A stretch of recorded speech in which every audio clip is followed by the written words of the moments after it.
A few thoughts now on the sorry state of congressional leadership in the dreaded swamp of Washington, D.C. Really sorry leadership. The GOP can't quite manage to repeal ObamaCare, no matter how many times they promised voters they would do so, no matter how terrible they said ObamaCare is, no matter how many times they said they would repeal it on day one.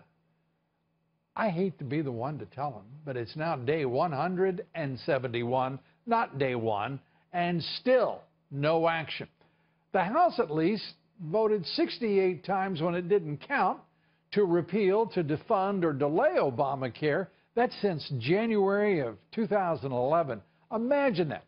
That's an average of 9 times a year they voted to repeal Obamacare. Guess what they won't do?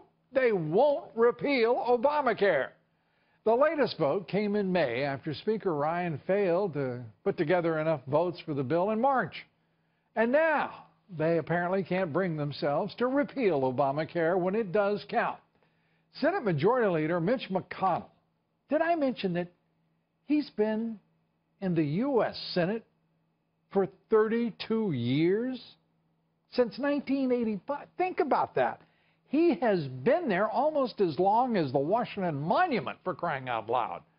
Mitch McConnell said he had hoped to vote on a bill before the 4th of July recess. That was 10 days ago. And now leaders are aiming for a new draft as soon as this Thursday, with a vote possible by late next week. Now, you would think if you had been in the Senate since 1985, you'd know how to do this stuff. You'd have picked it up by osmosis.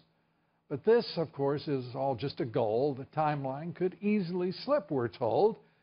And at least 10 Republican senators are opposed to the original health care proposal. They can afford to lose 2 of them. 10 of them are right now not thrilled. And more Republicans seem to be intent on working against each other and certainly working against President Trump.